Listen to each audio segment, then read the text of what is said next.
नमस्कार दोस्तों, आपका मेरे इस चैनल पर स्वागत और अभिनंदन। आज हम बात करेंगे दिल्ली सल्तनत के ऊपर। ठीक है। इसके पहले के वीडियो में हमने मोहम्मद गौरी के बारे में जाना कि कैसे वो जो है भारत पर आक्रमण करता है, पृथ्वीराज चौहान को पराजित करता है और उत्तर भारत के इलाके को जीत लेता है। उसके गुलाम अधिकारी, जो सेना अधिकारी हैं, उन्होंने कैसे जो है विजय अभियान भारत में किया, उत्तरी क्षेत्र में, भारत के उत्तरी क्षेत्र, वो सारी बात हम पिछली वीडियो में कर चुके हैं, लेकिन विस्तार से भी इस पर चर्चा करनी बाकी है।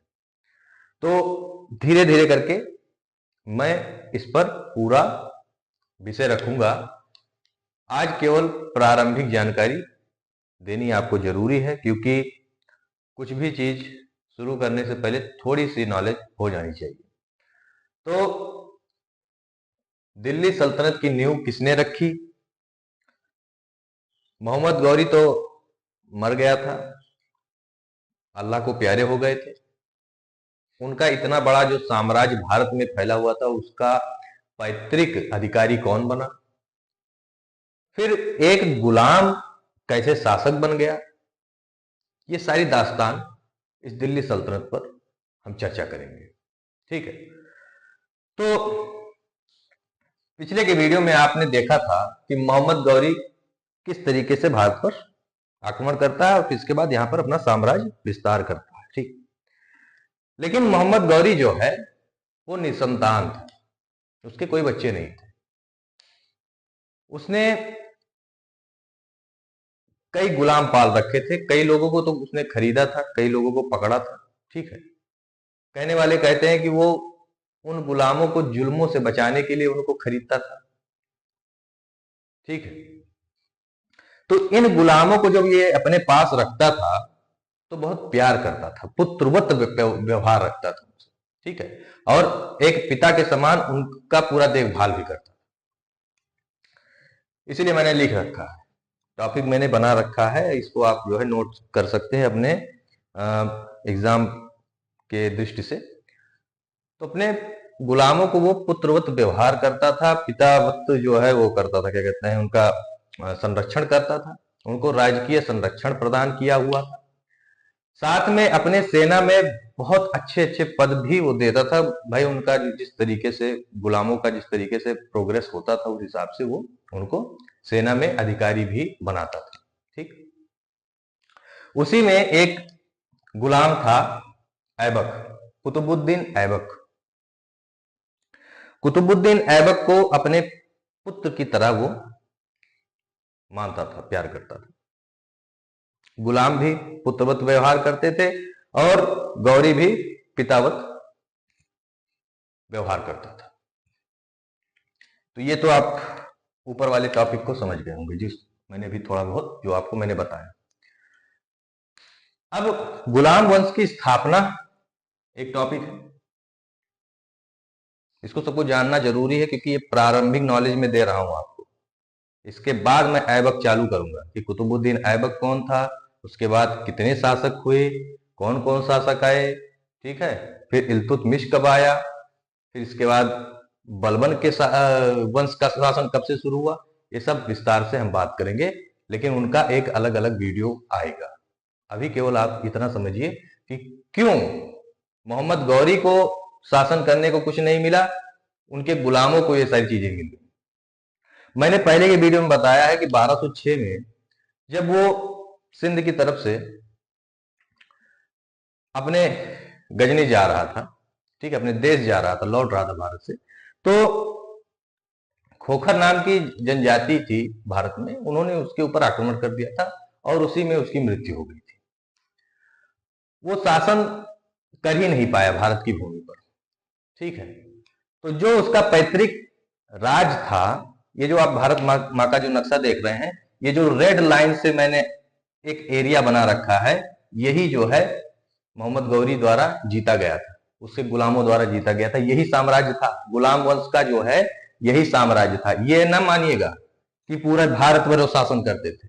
कुछ लोगों को ऐसा लगता है कि गुलाम वंश शासन आ गया तो इसका मतलब पूरे भारत पर उनका शासन आ गया। पूरे भारत में नहीं था भैया, ये इतना था जितना आप देख रहे हैं। ठीक है, ये गुलाम वंश का है। जब खिलजी आएगा, अलाउद्दीन खिलजी, तो उसकी जो सीमा है वो पहुंच जाएगी वहां पे, तब हम बात करेंगे। अभी जो है गुलाम वंश के साम्राज्य के बारे में बात करेंगे। ठीक है, बंगाल तक इसकी सीमा लगती थी। किसकी? मोहम्मद गौरी द्वारा जो जीता गया साम्राज्य था भारत। तो ये मर गया था, खोखरों ने इसको मौती घाट उतार दिया था गौरी को।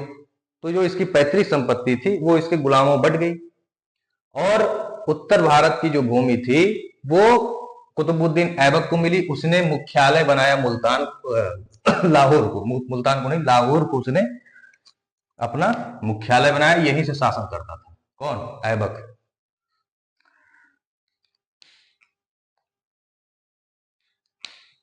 ये पॉइंट हो गया। ये भी मैंने आपको बता दिया कि लाहौर को मुख्यालय बनाया था, और इस साम्राज्य की जो सीमा थी वो बिहार और बंगाल तक लगती थी। ठीक है, ये पूरा। अब ऐबक तो गुलाम था, और जब वो शासन पाया तब भी वो गुलाम ही था। ठीक है, उसको प्रमाण पत्र, गुलामी से निजात पाने वाला जो प्रमाण पत्र होता है वो बाद में मिला। जब वो शासक बन गए, उसने पत्र लिखा संसबानी वंश के राजा को। ठीक है, जो गौर में बैठते थे, गजनी में बैठते थे, वहां से फिर इनको जो है प्रमाण पत्र मिला। तो संसबानियों ने इनको प्रमाण पत्र दिया, किसको? ऐबक को, कि अब तुम दासता से मुक्त हो चुके हो। तो ये गुलाम था, गुलाम रहते ही जो है शासक बन गया था, इसीलिए इसको गुलाम वंश कहा जाता है। इसके जो 3 जो धाराएं हैं वंश की, जैसे कि एक तो ये कुतुबी वंश, ठीक है, दूसरा शमसी वंश, ठीक है, और तीसरा इलबरी वंश। मैंने लिख रखा है यहां पे। ये तीनों गुलाम वंश की धाराएं हैं, मतलब इसी वंश में इनको रखा जाता है, गुलाम वंश से अलग नहीं है। क्योंकि ये तीनों जो वंश हैं ये गुलामों द्वारा स्थापित किए गए थे, इसलिए इस काल खंड को ही गुलाम वंश के रूप में हम पढ़ते हैं। ठीक, तो ऐबक जो है वो गुलाम वंश की स्थापना करने वाला पहला शासक था, जो कि उत्तरी भारत पर 1206 से लेकर 1290 तक शासन करता है। ये जो गुलाम वंश, इसमें 3 धाराएं आती हैं, मैंने पहले बता दी। ऐबक का जो वंश है वो कुतुबी वंश कहलाता है, इल्तुतमिश का जो वंश है वो शमशी वंश कहलाता है, और गियासुद्दीन बलबन द्वारा जो वंश चलाया गया था उसको इलबारी वंश कहते हैं। ये जो तीनों वंश के संस्थापक थे ये तीनों गुलाम थे। बाद में ये जो है अपने दास्ता से मुक्त हो जाते हैं। हालांकि ऐबक जो है वो शासक बन जाता है, इसके बाद प्रमाण पत्र प्राप्त करता है, जबकि इल्तुतमिश और गियासुद्दीन बलबन, तुगलक नहीं बलबन, ये दोनों सत्ता नहीं प्राप्त किए होते हैं, उसके पहले से ही गुलामी से या दास्ता से मुक्त हो जाते हैं, इनको प्रमाण पत्र मिल जाता है। ठीक,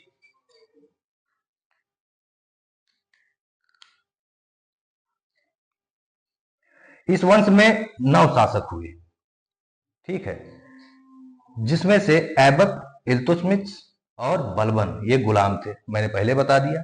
इन्हीं तीनों ने फिर इसके बाद इन वंशों का जो है स्थापना किया था, और सहूलियत के हिसाब से हम इसको गुलाम वंश ही कहते हैं, क्योंकि ये तीनों गुलाम थे। और जो इनके खानदान के लोग थे जिन्होंने बाद में शासन किया, इनके बाद में जो शासन किया वो गुलाम नहीं थे, वो जन्मजात अधिकारी थे, राजकुमार थे, राजकुमारियां थी। ठीक है, वो किसी के गुलाम नहीं थे, मतलब जो इनके बच्चे थे, इनके खानदान के जो लोग थे वो गुलाम नहीं थे। ठीक, इसीलिए कभी कभी विवाद भी हो जाता है कि इनको गुलाम वंश कहा जाए कि ना कहा जाए।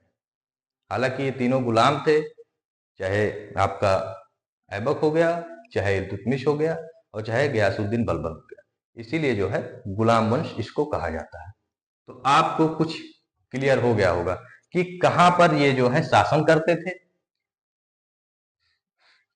मैं उन लोगों को कहना चाहता हूं जो मेरे वीडियो को देखते हैं और वो ये समझते हैं कि सल्तनत काल जैसे ही आया, जैसे ही मोहम्मद गौरी ने दिल्ली पर अधिकार किया, पृथ्वीराज को चौहान को जो है हराया, वो पूरे भारत का राजा बन गया।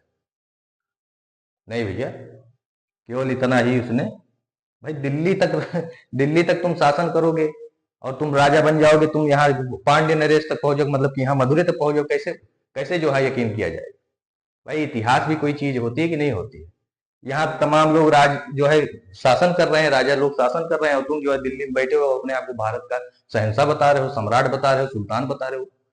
मजाक चल रहा है क्या? तो ये जो है गुलाम वंश के जो संस्थापक थे ऐबक, उनका जो पूरा राज्य आप देख रहे हैं, ये यहाँ तक था। इसको आप अपने दिमाग में रख लीजिएगा, ठीक?